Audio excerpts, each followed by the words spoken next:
Hi, I'm your host Arnyeezy Productions, and welcome to the Counterculture Movement, Feminism in the 1960s.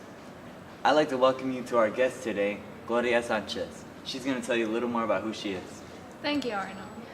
Well, I was part of the workforce during the 1960s, and right now I'm 80 years old, and I would like to tell you how I felt about the feminist movement during the 1960s.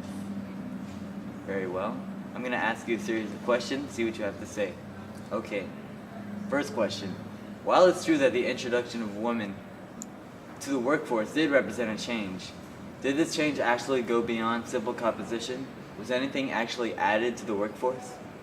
Well, yes. In the first place, the workforce, women introduced into the workforce was because of World War II. They had to enter the manufacturing workforce, and that's when everything really started. And I think it did add a difference, and it was a bad difference because women didn't get well paid as men did, and I think that was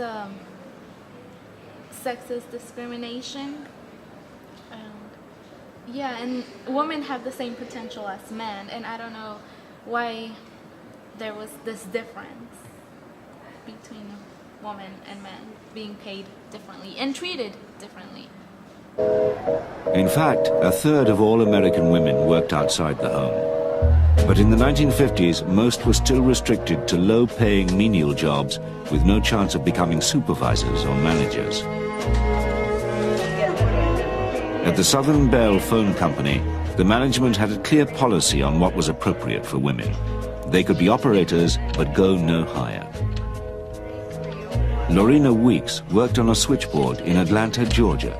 Telephone operators work around the clock, and I work split hours so that I could be with my children in the afternoon. I'd go to work at 11, get off at 2 in the afternoon, pick them up from school, feed them, and go back to work at 7 o'clock. What challenges did cultural customs present to the feminist movement during the 60s?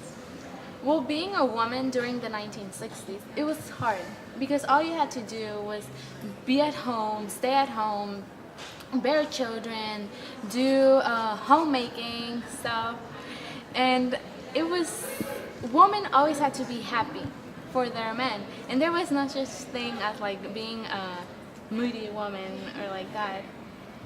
And when you were young, your parents usually you just have to go marry someone. You didn't really have to go to college, which many women did, but not the majority of the women. And because being a woman had so many cultural challenges because of our gender roles. Thank you. When the United States joined the war, the same appeal was made. We must win this war, but we can't win this war unless you women take over the jobs that men are leaving. English women have done it for 3 years. American women are now doing it all over the country. How do you like it? I love But the temporary nature of it all was constantly emphasized. it. Lee Dunning, who now welds on landing barges. And what about after this war, Lee? Well, this job belongs to some soldier. And when he comes back, he can have it. Oh, that's swell. Hi, I'm with Leon Decor, very well-known Detroit-based artist. Okay, how was art affected by the 1960s feminist movement? Oh, good question. Art was expanded by this movement. More artists equals more art. Joan Seidner once said, women experiences are very different from men, very different. As we grow socially, psychologically, in every other way, our experiences are just different. Therefore, our art will be different. I think that perfectly embodies why art is benefiting the feminist movement, or why it benefited the feminist movement, even though it still hasn't ended. Thank you. You're welcome. Films and advertisements on both sides of the Atlantic helped reinforce the stereotype, equating happiness with fulfillment at home. you're rich or poor, or if you're smart or dumb. A woman's place in this whole world is under some man's thumb. Glad you dropped in. Amazing, isn't it? Look at that. And she did the washing and ironing today for a family of 5. The 4 of us and the baby upstairs. Hi, I'm here with Timothy Craig. Okay. As a liberal man who's a supporter of the feminist movement, how do you think that being able to represent or express women's ideas could drastically change the political view? Well, I think the country had been ruled by men and they really wanted equality. Before the feminist movement, women weren't able to vote or have any say in political movements. They didn't have as much opportunities as the men did. I think it drastically changed because with the feminist movement, women could just go out more, have more opportunities to be themselves. Very interesting, thank you. Mrs. Bill Johnson. And of course, women were less technically competent than men.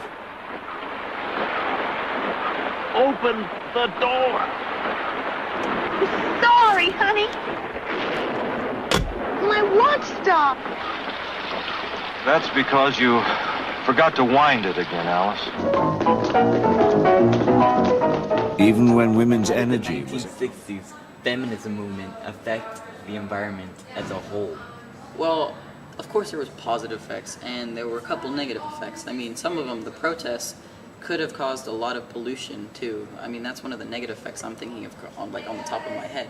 Especially considering all the sit-ins and things that they probably had, that probably created a lot of pollution to the environment. But at the same time, what they were fighting for was so that they could work and so that they could have the equal rights as men. And for that, a lot of men had like industrial jobs and stuff like that. So when they finally, I guess, won, I don't know how to say it, but when they won, I mean, a lot of women did go and have industrial jobs. So that could have created another negative to the environment, considering that more industrialization equals more pollution, and at least back then. Now we have scrubbers and things that can help clean the environment, but especially back then there was a lot of pollution.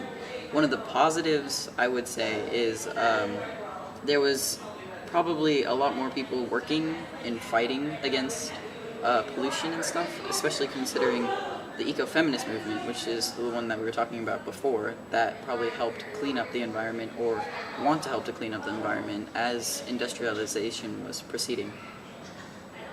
Thank you. No problem. Upstairs. On the first morning of our honeymoon, I discovered my beautiful bride didn't know the first thing about coffee. And I love good coffee. Wife, I said, this is Maxwell House. So remember, be a good little Maxwell housewife, and this honeymoon could last forever. Woman's love is to give and give, and go on giving. Carol took a general home economics course. Hi, I'm with Esmeralda Smith. You all know her. As a liberal feminist, how do you think that being able to represent or express your ideas could drastically change the political view? Now, well, previously this country had been ruled by men. Before the feminist movement, women weren't allowed to vote or have any real say in what was going on politically. And this had to change because women actually had a very different point of view as on what was going on than men, obviously. So it was very important that this changed. Thank you. My pleasure.